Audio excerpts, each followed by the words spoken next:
বিরতির পর চোখ রাখবো পরবর্তী খবরে। আগরতলা থেকে শিলচরগামী ট্রেনে যাওয়ার পথে কুমারঘাট যাওয়ার দিকে 4 বাংলাদেশি নাগরিক এবং এক পাচারকারীকে আটক করলো বিএসএফ এর 104 নম্বর ব্যাটালিয়নের গোয়েন্দা বিভাগের অফিসাররা। পরে তাদেরকে তুলে দেওয়া হয় তেলিয়ামুড়া রেল পুলিশের হাতে। জানা গেছে আজ দুপুর আনুমানিক 12টা নাগাদ আগরতলা থেকে শিলচরগামী রেলে করে কুমারঘাট যাওয়ার পথে এই 4 বাংলাদেশি নাগরিক, তাদের নাম ধীরেন্দ্র বিশ্বাস বয়স 60 বছর, অঙ্কিত বিশ্বাস বয়স 19, মিকন বিশ্বাস বয়স 18 এবং সাথী বিশ্বাস বয়স 18, এই 4 জনকে সহ আসামের পার্শ্ববর্তী রাজ্য আসামের শিলচরের বাসিন্দা ভানু সরকার, তাকেও কিন্তু আটক করে তেলিয়ামুড়া রেল পুলিশ। পরবর্তীতে প্রাথমিক তদন্তের পর জানা যায় যে তারা এই ট্রেনে করে কুমারঘাট যাচ্ছিল কোনো এক নিকট আত্মীয়ের বাড়িতে। যদিও তেলিয়ামুড়া রেল পুলিশ তাদেরকে বুধবার বিকেলে খোয়াই আদালতে সোপর্দ করে।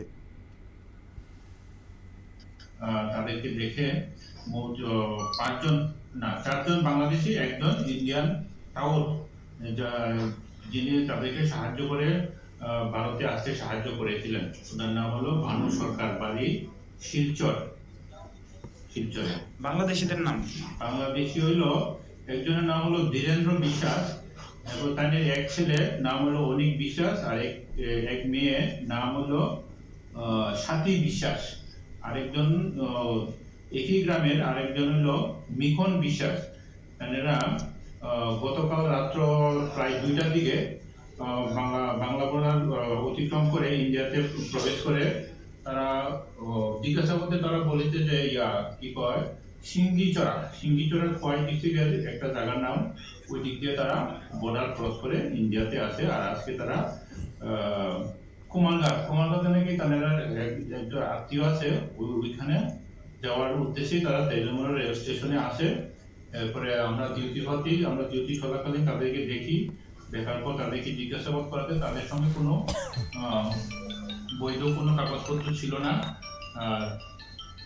ওরা বাংলাদেশ থেকে এসেছেন, ওই কারণে আমরা ওদেরকে অ্যারেস্ট করি। স্যার বাংলাদেশের কোন জায়গা থেকে আসে? বাংলাদেশে তারা ডিস্ট্রিক্ট বললো হবিগঞ্জ, তাদের নাকি উপজেলা আছে। আর মেন জেলা হইলো সিলেট ডিস্ট্রিক্ট, বাড়ি হইলো গালিমপুর গ্রামের নাম। সব ওই গ্রামের ওই 5 জন। তাদের বয়স ধীরেন্দ্র বিশ্বাসের বয়স হলো 60 বছর, আর অনিক বিশ্বাসের বয়স 19 বছর, মিকন বিশ্বাসের বয়স 18, সাথী বিশ্বাসের বয়স 18, এরপরে যে ইন্ডিয়ান টাউর তার বয়স 54 বছর। কিসের বিনিময়ে তাদের ইন্ডিয়াতে প্রবেশ করানো হয়েছে? কিসের বিনিময়ে যে তো হয়তো টাকা পয়সা লেনদেনের মাধ্যমে এসেছে, কিন্তু এটা তো তারা মুখ খুলে নাই, এটার ব্যাপারে কোনো কিছু বলে নাই। আমাদের মনে হয় কারণ এমনিতে তো আসে না টাকা পয়সার বিনিময়ে, আর নিশ্চয়ই এসেছে। স্যার তাদের কি রিমান্ডে 4 জনকে আটক, 4 জন বাংলাদেশিকে আটক করলো পুলিশ এবং বিএসএফ এর সহযোগিতা তাদেরকে আটক করা হয়। এবং যেটা জানা গেছে তাদের কাছে কোনো বৈধ কাগজপত্র ছিল না, এমনটাই পুলিশ এতক্ষণ জানাচ্ছিল। সময় আরও একটি বিরতির, সঙ্গে থাকুন।